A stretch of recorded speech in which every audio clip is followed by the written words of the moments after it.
Good morning student. आज मैं आपको पाठ 7 क्या निराश हुआ जाए हजारी प्रसाद द्विवेदी द्वारा लिखा गया यह पाठ पढ़ा रही हूँ। इसमें पूरे पाठ में उन्होंने बताया है कि अक्सर क्या होता है कि हम जो न्यूज़ पढ़ते हैं उसमें हर जगह यही समाचार होता है कि यहाँ ठगी हुई, यहाँ डकैती हुई, यहाँ पर ऐसा हुआ, मतलब हर एक से बुरा समाचार ही भरा रहता है। तो उससे क्या होता है, आदमी निराश होता जाता है कि हमारे समाज में हमारा समाज ऐसा ही है। पर वो दो उदाहरण बताते हैं कि इस समाज में, इस संसार में ऐसे लोग भी हैं जो पॉजिटिव तरीके से सोचते हैं या उनके उनके जो व्यवहार थे वो ये बताते हैं कि ये समाज पूरी तरह से नकारात्मक नहीं है। तो चलिए पढ़ते इस पाठ को। कि मेरा मन कभी कभी बैठ जाता है, समाचार पत्रों में ठगी, डकैती, चोरी, तस्करी और भ्रष्टाचार के समाचार भरे रहते हैं। आप कोई भी न्यूज चैनल चालू करो, टॉप 10 में फटाफट बताएगा यहाँ चोरी ये पकड़ा गया, यहाँ तस्कर पकड़े गए, यहाँ पर रेप हो गया, यहाँ पर ऐसा हुआ, यहाँ पे बिल्डिंग गिर गई। मतलब कोई पॉजिटिव न्यूज तो देते ही नहीं है। फटाफट फटाफट टॉप 10 में फटाफट सारे वही न्यूज आते हैं जो सिर्फ चोरी, डकैती, ठगी से रिलेटेड हो। आरोप प्रत्यारोप का कुछ ऐसा वातावरण बन गया है कि लगता है देश में कोई ईमानदार आदमी ही नहीं रह गया है। तो ये सब नेगेटिव न्यूज जो देखकर हम क्या सोचते हैं, ऐसा आरोप प्रत्यारोप कि वो उसके ऊपर आरोप लगा रहा है, जिसके ऊपर लगाया वो पलट के कुछ बोले तो उसको प्रत्यारोप कहते हैं। ठीक है, आजकल रिया और सुशांत के बहनों के बीच में क्या हो रहा है, आरोप प्रत्यारोप का वातावरण है। ये इनको आरोप लगा रही है और वो उनको प्रत्यारोप कर रहे हैं। ठीक है, तो देश में कोई ईमानदार आदमी ही नहीं रह गया है। हर व्यक्ति संदेह की दृष्टि से देखा जा रहा है। जो जितने ही ऊंचे पद पर है उनमें उतने ही अधिक दोष दिखाए जाते हैं। आम आदमी को कोई नहीं पूछता है, पर जो जितने ऊंचे पद पर है उसके अंदर उतने ही दोष दिखाए जाते हैं कि इसके अंदर ये कमी है, इसको ऐसा नहीं कहना चाहिए, इसको ऐसा नहीं बोलना चाहिए। ठीक है, एक बहुत बड़े आदमी ने मुझसे एक बार कहा था कि इस समय सुखी वही है जो कुछ नहीं करता, जो कुछ भी करेगा उसमें लोग दोष खोजने लगेंगे। एक आदमी ने हजारी प्रसाद द्विवेदी से क्या कहा कि इस समय सुखी वही है जो इंसान कुछ नहीं करता है, क्योंकि जो कुछ करता है लोग उसमें दोष खोजने लगते हैं। उसके सारे गुण भुला दिए जाएंगे और दोषों को बढ़ा चढ़ाकर दिखाया जाने लगेगा। दोष किसमें नहीं होते, यही कारण है कि हर आदमी दोषी अधिक दिख रहा है, गुणी कम या बिल्कुल ही नहीं। स्थिति अगर ऐसी है तो निश्चय ही चिंता का विषय है। हर एक इंसान में सिर्फ दोष ही दिख रहे हैं, उनके अंदर के गुण नहीं दिख रहे हैं। क्या यही भारतवर्ष है जिसका सपना तिलक और गांधी ने देखा था? रविंद्रनाथ ठाकुर, मदन मोहन मालवीय का महान संस्कृति सभ्य भारतवर्ष किस अतीत के गह्वर में डूब गया? यानी वो कह रहे हैं कि क्या ये वही भारतवर्ष है जिसका सपना, जिसकी कल्पना तिलक और गांधी ने की थी, रविंद्रनाथ ठाकुर, मदन मोहन मालवीय जैसे महान संस्कृत सभ्य भारतवर्ष जो था, उनका सोच जो सपना था, तो वो किस अतीत के गह्वर में डूब गया? आर्य और द्रविड़, हिंदू और मुसलमान, यूरोपीय और भारतीय आदर्शों की मिलन भूमि, मानव महासमुद्र क्यों सूख ही गया? ये भारतवर्ष क्या है? आर्य और द्रविड़ों की, हिंदू और मुसलमानों की, यूरोपीय और भारतीय आदर्शों की मिलन भूमि है। यहाँ पे सभी के आदर्श आए और मिलके भारतीय संस्कृत बन गया। तो वो क्या कह रहे हैं कि ये जो मानव महासमुद्र था, सारे प्रकार के अलग अलग तरह के लोग यहाँ पर आए थे और ये जो पूरा सब मानवों का समुद्र था, तो क्या सूख ही गया? क्वेश्चन करते हैं कि क्या वो सूख गया? मेरा मन कहता है ऐसा हो नहीं सकता। हमारे महान मनीषियों के सपनों का भारत है और रहेगा। वो कहते हैं कि मेरा ये मन मानता है कि इसका कभी अंत नहीं हो सकता है और हमारे जो महान मनीषी यानी ऋषि मुनि थे, मनुष्य थे, उनके सपनों का भारत है और रहेगा। यह सही है कि इन दिनों कुछ ऐसा माहौल बना है कि ईमानदारी से मेहनत करके जीविका चलाने वाले निरीह और भोले भाले श्रमजीवी पिस रहे हैं और झूठ तथा फरेब का रोजगार करने वाले फल फूल रहे हैं। ईमानदारी को मूर्खता का पर्याय समझा जाने लगा है। सच्चाई केवल भीरू, भीरू मतलब डरी हुई, भीरू और बेबस लोगों के हिस्से पड़ी है। यानी जो लोग डरे हुए बेबस हैं वही माना जाता है कि सच्चे बोलते हैं, क्योंकि हर तरफ, चारों तरफ झूठ और फरेब का ही बोलबाला है। वो लोग एकदम बोल्ड होकर जी रहे हैं। जिनके अंदर झूठ बोलने की आदत और फरेब करने की आदत है, वो समाज में ऊंचे पदों पर पहुंच गए हैं। ऐसी स्थिति में जीवन के महान मूल्यों के बारे में लोगों की आस्था ही हिलने लगी है। तो महान मूल्यों के बारे में लोगों की आस्था हिलने लगी। सब सोचते हैं कि ईमानदारी में क्या रखा है, जो ईमानदार बनता है उसको क्या मिल जाता है। ठीक है, तो सभी क्या करते हैं कि हमको भी ईमानदार नहीं बनना है, ऐसा सोचकर चलने लगते हैं। भारतवर्ष ने कभी भी भौतिक वस्तुओं के संग्रह को बहुत अधिक महत्व नहीं दिया है। उसकी दृष्टि में मनुष्य के भीतर जो महान आंतरिक गुण स्थिर भाव से बैठा हुआ है वही चरम और परम है।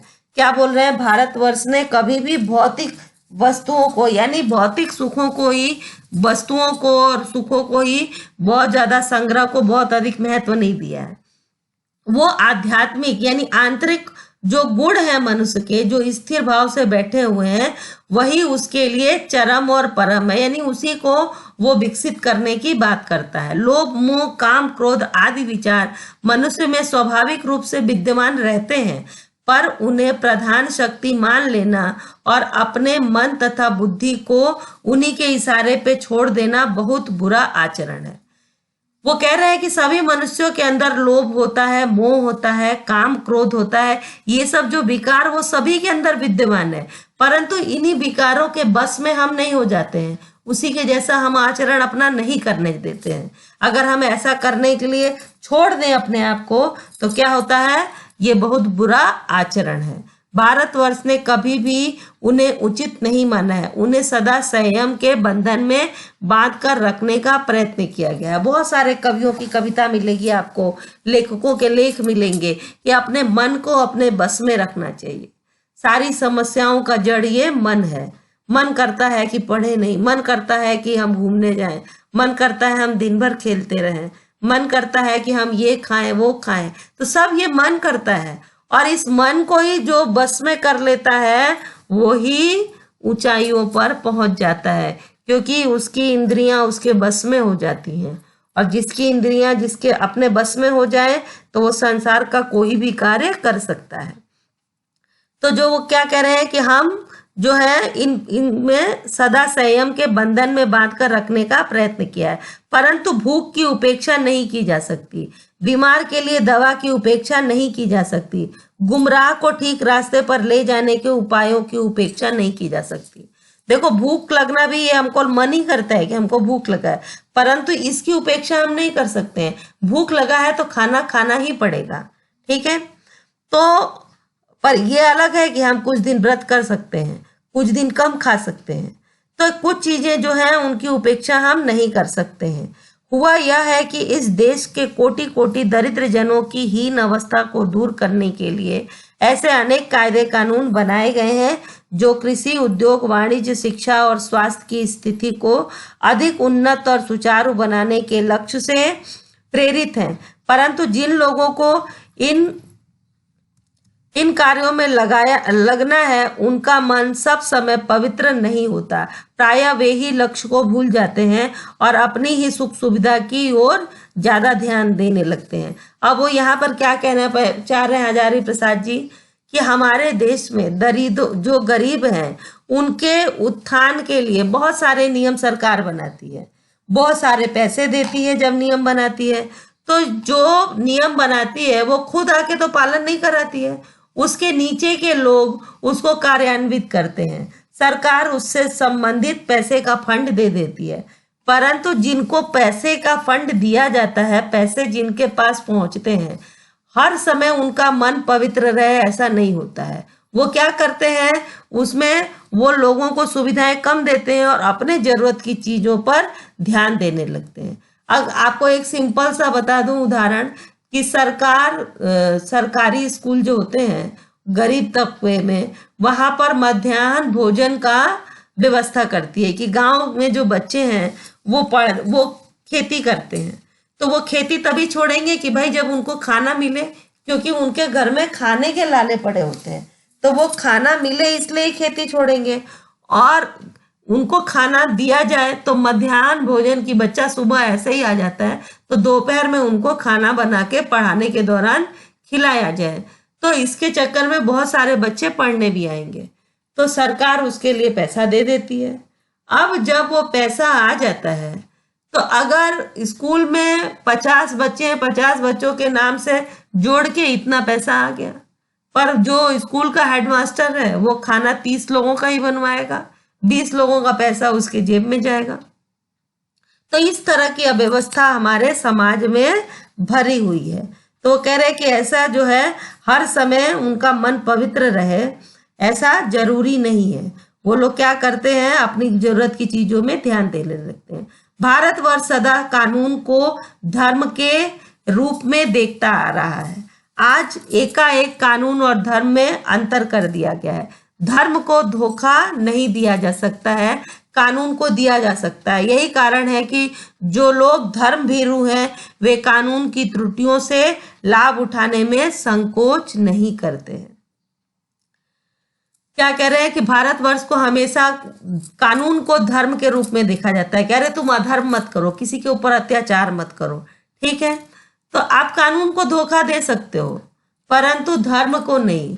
अगर मैंने मन में एक विचार किया कि मैं उसकी पेंसिल चुरा लूं, तो ये विचार भी धर्म के रूप से गुनाह का कारण है, ठीक है, कि मेरे मन में इतना गंदा विचार आया कि मैं इसकी पेंसिल चुरा लूं, परंतु मैंने कानून के हिसाब से कोई गलती नहीं की क्योंकि मैंने किसी का चुराया नहीं, पर धर्म के हिसाब से मैंने की क्योंकि मेरे मन में गलत विचार आए, ठीक है। तो धर्म को धोखा नहीं दिया जा सकता, कानून को आप धोखा दे सकते हो। जब तक आप पकड़ में नहीं आओ तब तक आपका कानून कुछ नहीं बिगाड़ता है। जब आप पकड़ में आते हो, आप पे अपराध से बहुत सारी चीजों में आप देखते होगे कि जब तक अपराध सिद्ध ना हो अपराधी को सजा मिलती नहीं है, परंतु धर्म में ऐसा नहीं है। धर्म में तो आपने गलत सोचा तो भी आपको सजा मिल जाती है। तो यही कारण है कि जो लोग धर्म भीरू हैं वे कानून की त्रुटियों से लाभ उठाने में संकोच नहीं करते। इस बात से पर्याप्त प्रमाण खोजे जा सकते हैं कि समाज के ऊपरी वर्ग में चाहे जो भी होता रहता हो, भीतर भीतर भारतवर्ष अब भी यह अनुभव कर रहा है कि धर्म कानून से बड़ी चीज है। धर्म क्या है? कानून से बड़ी चीज है। अब भी सेवा, ईमानदारी, सच्चाई और आध्यात्मिकता के मूल्य बने हुए हैं। वे दब अवश्य गए हैं लेकिन नष्ट नहीं हुए। आज भी वह मनुष्य से प्रेम करता है, महिलाओं का सम्मान करता है, झूठ और चोरी को गलत समझता है, दूसरों को पीड़ा पहुंचाने को पाप समझता है। हर आदमी अपने व्यक्तिगत जीवन में इस बात का अनुभव करता है। समाचार पत्रों में जो भ्रष्टाचार के प्रति इतना आक्रोश है वह यही साबित करता है कि हम ऐसी चीजों को गलत समझते हैं और समाज में उन तत्वों की प्रतिष्ठा कम करना चाहते हैं जो गलत तरीके से धन या मान संग्रह करते हैं। दोषों का पर्दाफाश करना बुरी बात नहीं है। बुराई यह मालूम होती है कि किसी के आचरण में गलत पक्ष को उद्घाटित करके उसमें रस लिया जाता है और दोषोद्घाटन को एकमात्र कर्तव्य मान लिया जाता है। बुराई में रस लेना बुरी बात है, अच्छाई में उतना ही रस लेकर उजागर ना करना और भी बुरी बात है। सैकड़ों घटनाएं ऐसी घटती हैं जिन्हें उजागर करने से लोक चित्त में अच्छाई के प्रति अच्छी भावनाएं जगती हैं। अब मैं आपको यहाँ समझाऊं, क्या कह रहे हैं हजारी प्रसाद द्विवेदी जी कि देखो, दोष का पर्दाफाश करना बुरा बात नहीं है, परंतु बुराई कहाँ है कि बुराई में रस लेना, उसी चीज को बार बार बताना, उसी चीज को बार बार दिखाना, उसी चीज को फैलाना बुरी बात है। और अच्छाई में उतना रस ना लेना वो उससे भी बुरी बात है। अब एक सिंपल सा उदाहरण दूं आपके मोहल्ले का, कि किसी लड़की को गोल्ड मेडल मिलता है तो उसकी मम्मी पड़ोस की आंटी को बताती है कि मेरी बेटी को गोल्ड मेडल मिला, परंतु ये अच्छी बात पूरे मोहल्ले में स्प्रेड नहीं होती है कि इसकी बेटी को गोल्ड मेडल मिला, इसकी बेटी को गोल्ड मेडल मिला, नहीं होती है। परंतु किसी की लड़की अगर भाग जाती है तो बड़ी तेजी से मोहल्ले की हर एक आंटियों को यह पता चल जाता है कि उनकी लड़की भाग गई। इसमें लोग रस लेते हैं, किसी के घर की बुराई को बताने में लोगों का रस रहता है कि आपको पता है इनके घर में ऐसा हुआ, तो वो दूसरी आंटी के यहाँ सारा काम छोड़ के जाएंगी कि आपको पता है उनके साथ ऐसा हुआ। परंतु किसी की बेटी को सम्मानित किया गया, वो बात सुनकर इंसान अपने तक ही रख लेता है, वो दौड़ के दूसरे को बताने नहीं जाता है कि अरे अरे उनकी बेटी को बहुत बड़ा सम्मान मिला। नहीं, वो जरूरी नहीं है। कुछ बुरा हो गया तो उसको बताना जरूरी है। तो तो वही चीज कह रहे हैं कि सैकड़ों घटनाएं ऐसी घटती हैं जिन्हें उजागर करने से लोक चित्त में अच्छाई के प्रति अच्छी भावनाएं जगती हैं। अच्छे न्यूज भी बार बार नहीं दिखाए जाते हैं। अगर किसी ने कोई गाली बोल दी तो सुबह से लेकर शाम तक न्यूज चैनल पे वही गाली बार बार रिपीट होगी। छोटे बच्चे धड़ल्ले से उस चीज को सीख जाएंगे। पर किसी ने कुछ अच्छा शब्द बोला, उसको बार बार टेलीविजन वाला नहीं दिखाएगा कि बच्चे थोड़ा वो अच्छा शब्द भी सीख जाए। तो एक बार रेलवे, अब वो दो घटनाएं मैंने जो बताई थी वो बता रहे हैं वो कि एक बार रेलवे स्टेशन पर टिकट लेते हुए गलती से उन्होंने 10 के बजाय 100 रुपए का नोट दे दिया और जल्दी जल्दी गाड़ी में आकर बैठ गए। थोड़ी देर में टिकट बाबू उन दिनों के सेकंड क्लास के डिब्बे में हर आदमी का चेहरा पहचानते हुए उपस्थित हुए। उसने उसने मुझे पहचान लिया और बड़ी विनम्रता के साथ मेरे हाथ में 90 रुपए रख दिए और बोला, यह बहुत गलती हो गई है, आपने भी नहीं देखा, मैंने भी नहीं देखा। उनके चेहरे पर विचित्र संतोष की गरिमा थी। मैं चकित रह गया।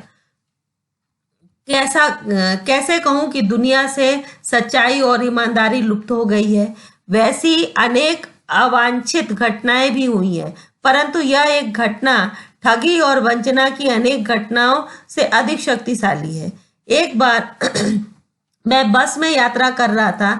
मेरे साथ मेरी पत्नी और 3 बच्चे भी थे। बस में कुछ खराबी थी, रुक रुक कर चलती थी। गंतव्य से कोई 8 किलोमीटर पहले ही एक निर्जन सुनसान स्थान में बस ने जवाब दे दिया। रात के कोई 10 बजे होंगे। बस में यात्री घबरा गए। कंडक्टर उतर गया और एक साइकिल लेकर चलता बना। लोगों को संदेह हो गया कि हमें धोखा दिया जा रहा है। बस में बैठे लोगों ने तरह तरह की बातें शुरू कर दी। किसी ने कहा यहाँ डकैती होती है, 2 दिन पहले ही इस तरह एक बस को लूटा गया था। परिवार सहित अकेला मैं ही था। बच्चे पानी पानी चिल्ला रहे थे। पानी का कहीं ठिकाना ना था। ऊपर से आदमियों का डर समा गया था। कुछ नौजवानों ने ड्राइवर को पकड़कर मारने पीटने का हिसाब बनाया। ड्राइवर के चेहरे पर हवाइयां उड़ने लगी। लोगों ने उसे पकड़ लिया। वह बड़े कातर ढंग से मेरी ओर देखने लगा और बोला, हम लोग बस का कोई उपाय कर रहे हैं, बचाइए, ये लोग मारेंगे। डर तो मेरे मन में था, पर उसकी कातर मुद्रा, यानी वो जितनी दया से देख रहा था, देखकर मैंने यात्रियों को समझाया कि मारना ठीक नहीं है। परंतु यात्री इतने घबरा गए कि मेरी बात सुनने को तैयार नहीं हुए। कहने लगे, इसकी बातों में मत आइए, धोखा दे रहा है। कंडक्टर को पहले ही डाकुओं के यहाँ भेज दिया। उनको लगा कि यहाँ बस रोककर इसने कंडक्टर को डाकुओं के पास भेज दिया कि आके बस को लूट लो। मैं भी बहुत भयभीत था, पर ड्राइवर को इस तरह मारपीट से बचाया। 1.5-2 घंटे बीत गए। मेरे बच्चे भोजन और पानी के लिए व्याकुल थे। मेरी और पत्नी की हालत बुरी थी। लोगों ने ड्राइवर को मारा तो नहीं, पर उसे बस से उतारकर एक जगह घेर कर रखा। कोई भी दुर्घटना होती है तो पहले ड्राइवर को समाप्त कर देना उन्हें उचित जान पड़ा। मेरे गिड़गिड़ाने का कोई विशेष असर नहीं पड़ा। इसी समय क्या देखता हूं कि एक खाली बस चली आ रही है और उस पर हमारा बस कंडक्टर भी बैठा हुआ है। उसने आते ही कहा, अड्डे से नई बस लाया हूं, इस पर बैठिए। वह बस चलाने लायक नहीं है। फिर मेरे पास एक लोटे में पानी और थोड़ा दूध लेकर आया और बोला, पंडित जी, बच्चों का रोना मुझसे देखा नहीं गया। वहीं दूध मिल गया, थोड़ा लेता आया। यात्रियों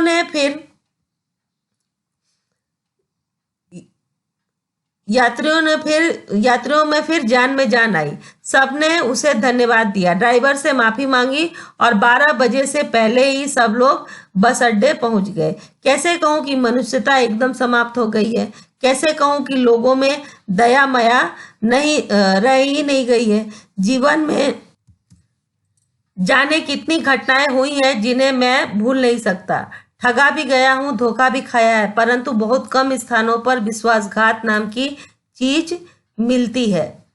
विश्वासघात नाम की चीज मिलती है। केवल उन्हीं बातों का हिसाब रखो जिनमें धोखा खाया है, जो जीवन कष्टकर हो जाएगा। अगर सिर्फ आप यही केवल उन्हीं बातों का हिसाब रखोगे कि जिसमें आपको धोखा मिला है, तो ये निगेटिव सोच क्या है, बार बार सोचते सोचते आप स्वयं निगेटिव हो जाओगे।